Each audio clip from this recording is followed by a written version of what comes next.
tal amigos de Mundo Ejecutivo? Mi nombre es Matías Morales y los voy a estar acompañando para hacer un recorrido internacional con lo más relevante de lo que ha sucedido en el mundo durante la semana. Y en esta oportunidad vamos a estar hablando de todo lo que tiene que ver con el conflicto en Medio Oriente, con el ataque de Israel a Irán y su veto a la Agencia de Naciones Unidas para los Refugiados Palestinos. Vamos a abordar otras cuestiones como la guerra en Ucrania y el supuesto envío de tropas norcoreanas a Rusia, el cierre de campañas en Estados Unidos y mucho más. Así que ya mismo nos ponemos en marcha con el programa. Acompáñennos. Irán afirmó el sábado que tiene el deber de defenderse tras los bombardeos israelíes. 3 trabajadores de la comunicación murieron el viernes en Líbano. Al sureste de Kiev, la ciudad de Kryvyi Rih, lugar del nacimiento del presidente ucraniano Volodymyr Zelensky, fue blanco de un misil. Según anunció el domingo la Comisión Electoral, Sueño Georgiano, acusado por la oposición de autoritarismo prorruso, obtuvo 54% de los votos. Miles de manifestantes marcharon el sábado por el centro de Londres pidiendo leyes de migración más duras. Atacó la trayectoria de su rival durante sus 4 años de vicepresidencia. 3 días después del accidente, el equipo médico indicó que el mandatario se encontraba estable y apto para trabajar. La centro-derecha triunfó en la segunda vuelta de las municipales del domingo en Brasil. Un revés electoral para el oficialismo en Chile. Y vamos a comenzar el programa hablando del conflicto en Medio Oriente. Israel finalmente atacó a Irán como respuesta al bombardeo iraní de principios de octubre con alrededor de 200 misiles balísticos. Israel aseguró más tarde que la represalia había sido limitada y que solo habían utilizado algunas de sus capacidades militares.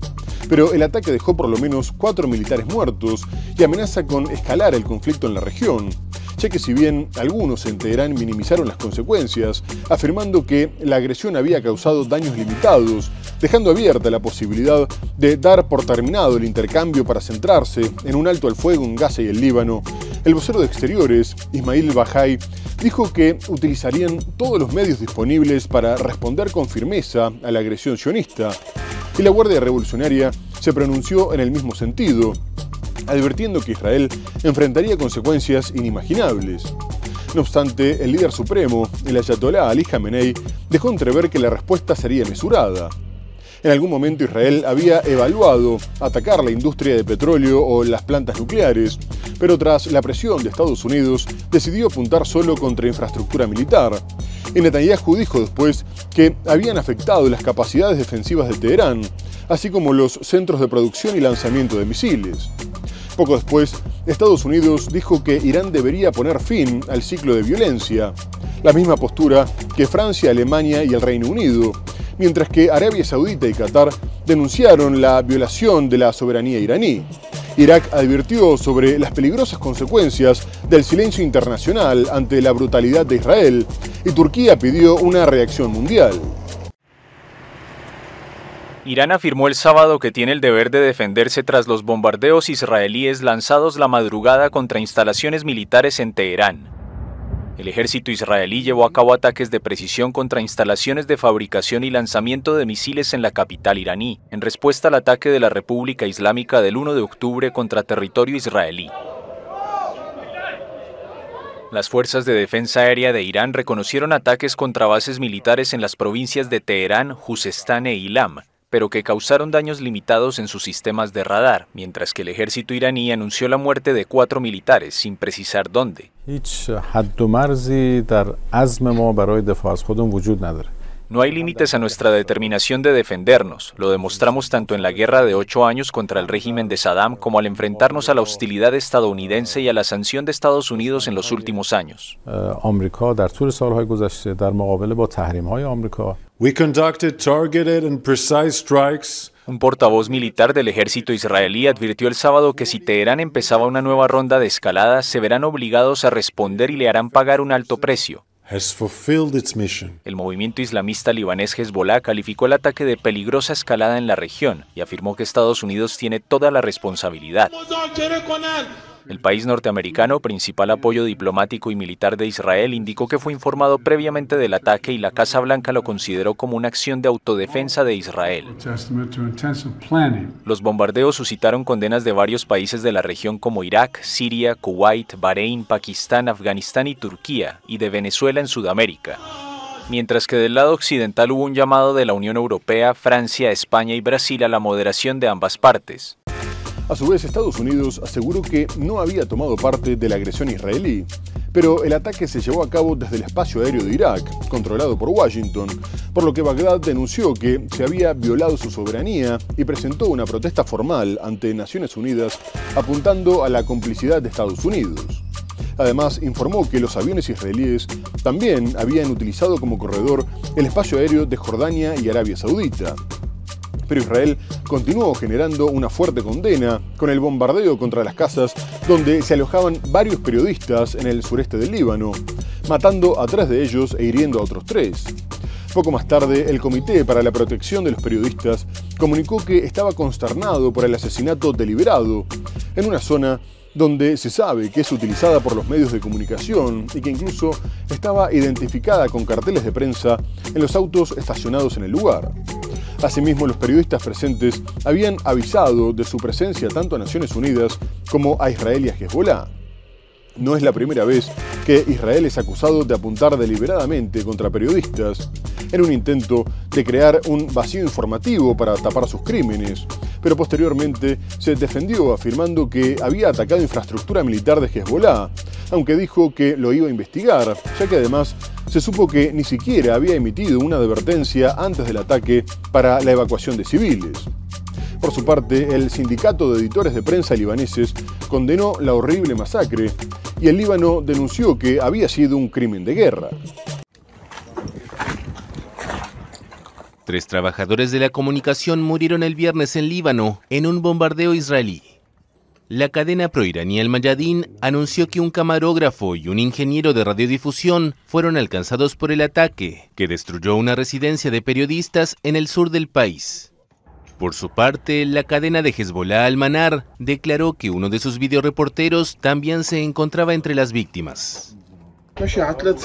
A las 3 de la madrugada, como de costumbre, me iba a la cama. Todo el mundo dormía, ya que dividimos el trabajo en turnos de noche y de día para hacer nuestras vidas. Estaban durmiendo y yo me estaba lavando los dientes antes de acostarme, cuando de repente se produjo la explosión.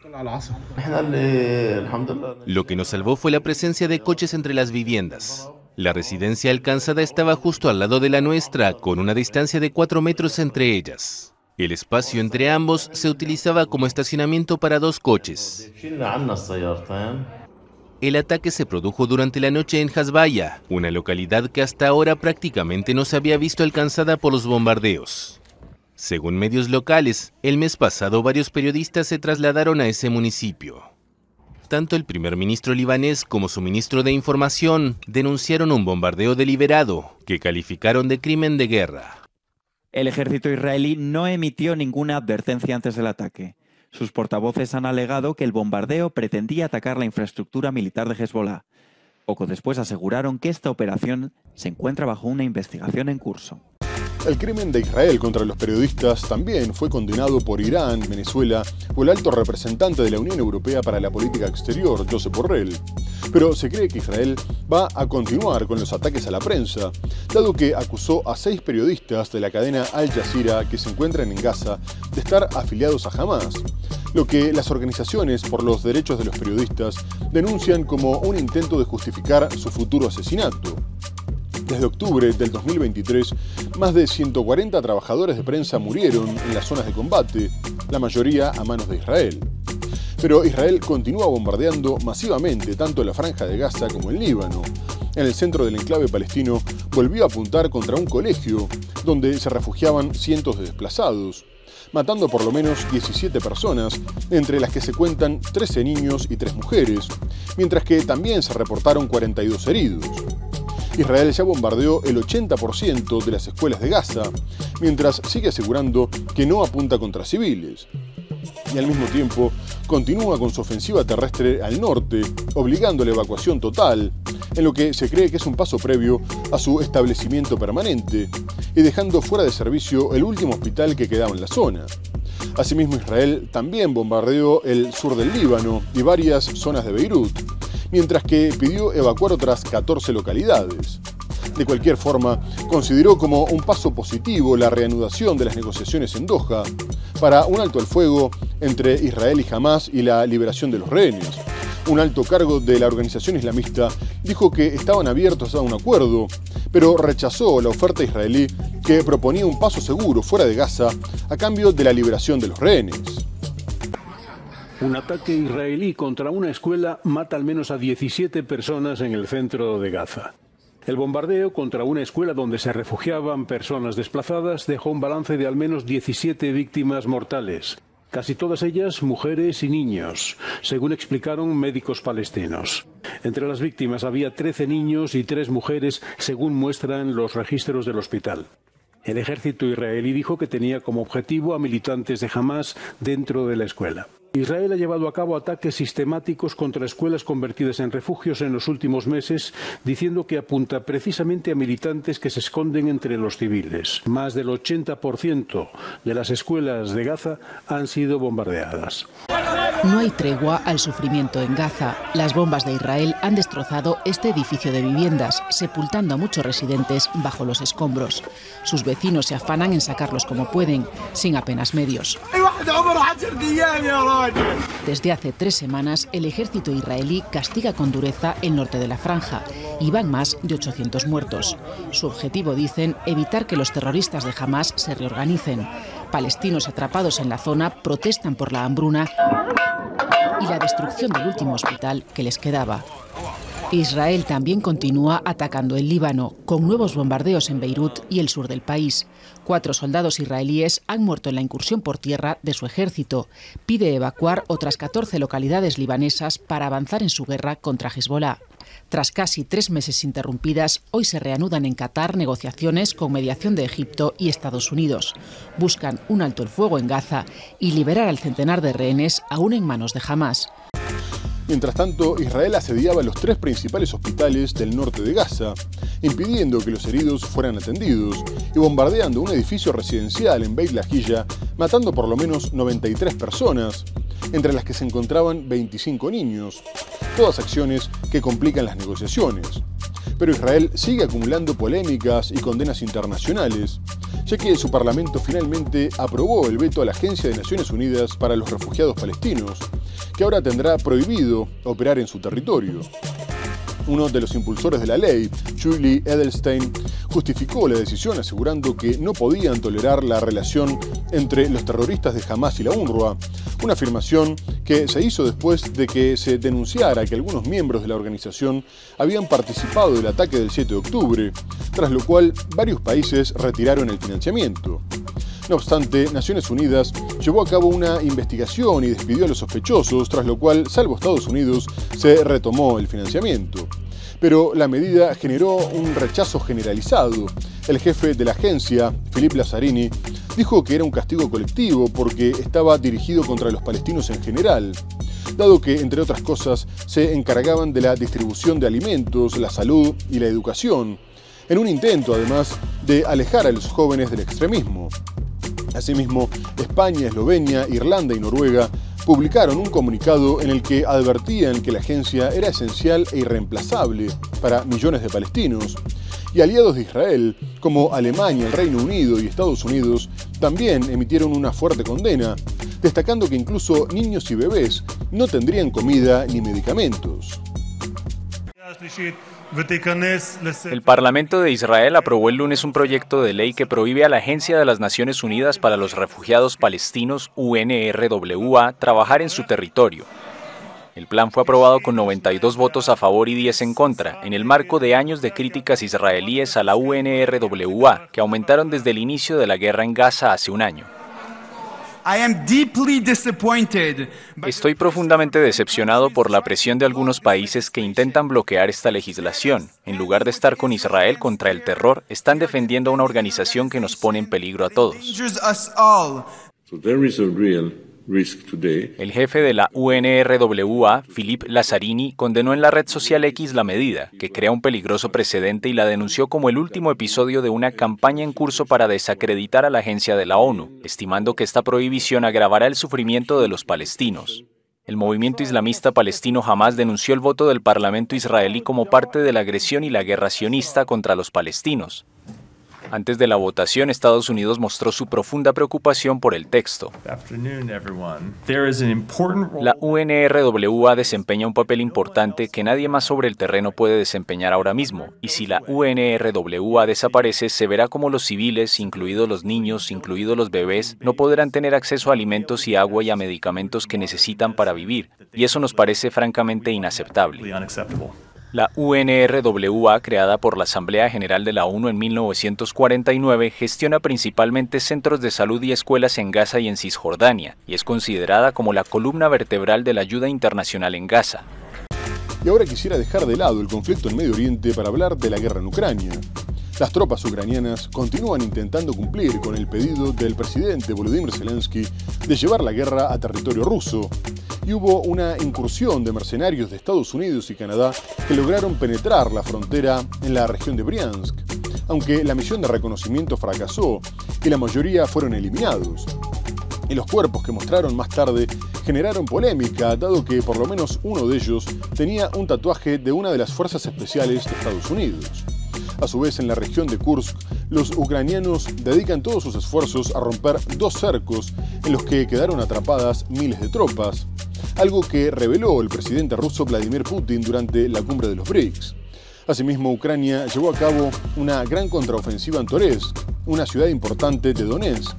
Pero son los rusos quienes avanzan sin parar en este oblast, tomando por completo Selidove, lo que complica todavía más la defensa de Pokrovsk, que queda un poco más al norte, mientras ganan terreno constantemente en la zona suroeste de la región, donde estaba el frente de Vuhledar, dejando en evidencia que los ucranianos tienen que elegir qué ciudades defender ante la falta de personal y de municiones, que empeoró tras la ofensiva contra Kursk.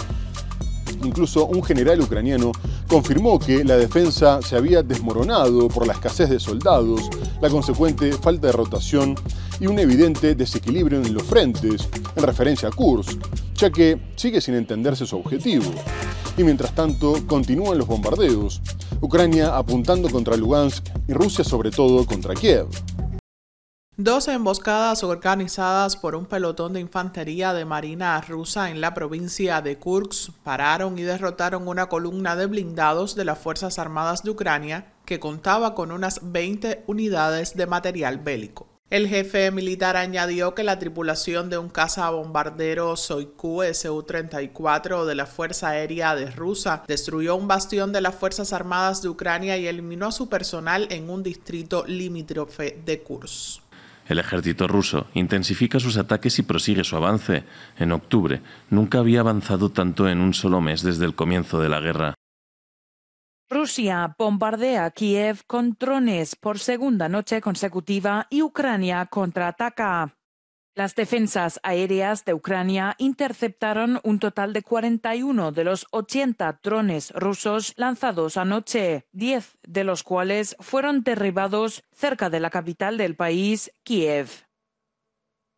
Las autoridades locales dijeron que no hubo víctimas ni informaron de ningún daño a la infraestructura crítica. El ataque con drones sigue a otro ataque mortal en el centro de Ucrania la noche anterior y marca la segunda noche consecutiva en la que Rusia ataca la capital.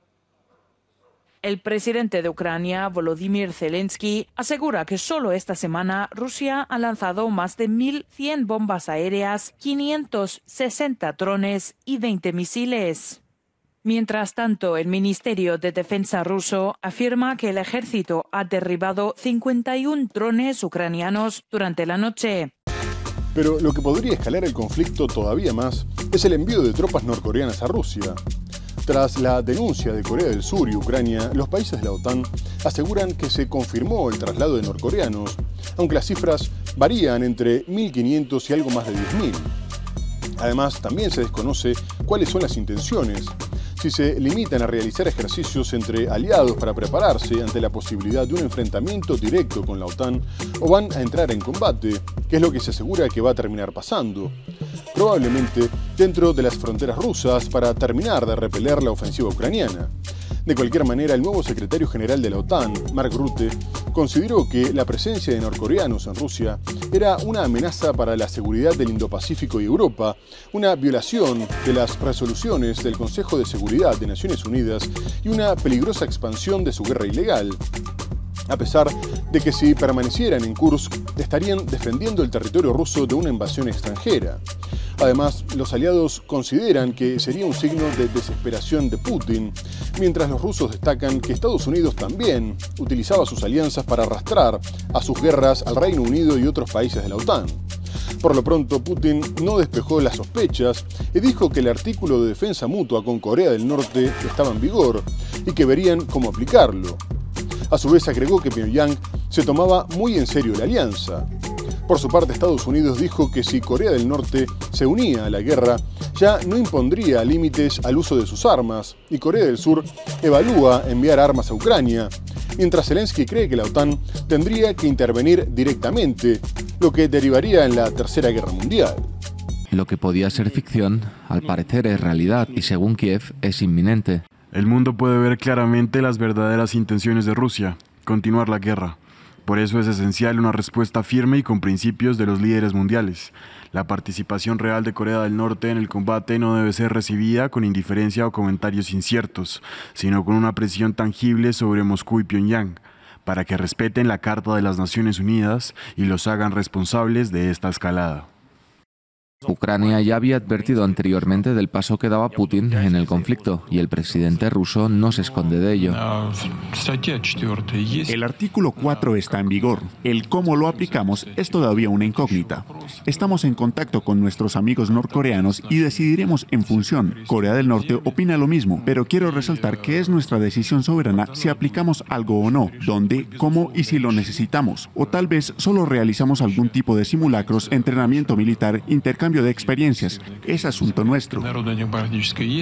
El artículo al que hace referencia Putin establece un memorando de colaboración militar entre ambos países, un futurible despliegue cuya cifra sigue siendo incierta y que tiene entretenida la inteligencia de varios países. El gobierno neerlandés ha afirmado que Pyongyang aportará 1.500 efectivos, mientras que Estados Unidos habla de 3.000 y Seúl de hasta 12.000. Cifras que no eclipsan el hecho irrefutable que el viaje de los soldados norcoreanos hacia Occidente ya no está en tela de juicio, tras los indicios que dicen tener la OTAN y Estados Unidos. Un despliegue que, de confirmarse, sería legal según Corea del Norte.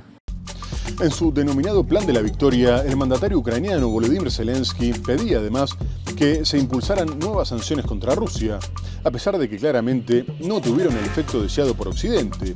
Rusia se diversificó, reorientó sus exportaciones hacia el este y ahora crece con una previsión del 3,6% para este año, a diferencia de Alemania, que es la economía más importante de la Unión Europea y sin embargo está estancada. Incluso se señala que gran parte de la crisis económica que vive Alemania tiene que ver con haber dejado de importar energía barata de Rusia, por lo que se acusa al canciller Olaf Scholz de haberse pegado un tiro en el pie.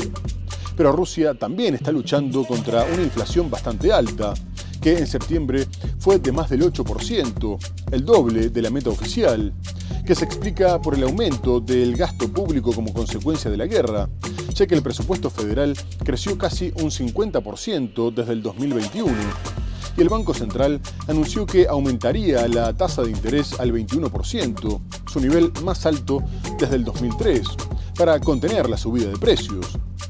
La directora del banco, Elvira Nabiulina, reconoció que desde el pasado septiembre la inflación se había acelerado, así como también las expectativas a futuro. Este es el segundo aumento en poco más de un mes, después de que pasara del 18 al 19%.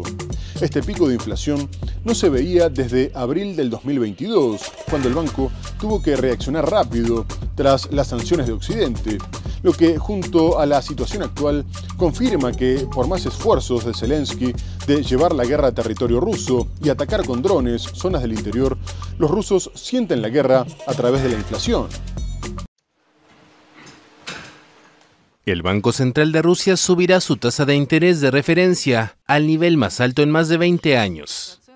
Así lo anunció el viernes su directora, en un intento por contener la elevada inflación, impulsada por el aumento en el gasto público destinado a apoyar la ofensiva en Ucrania.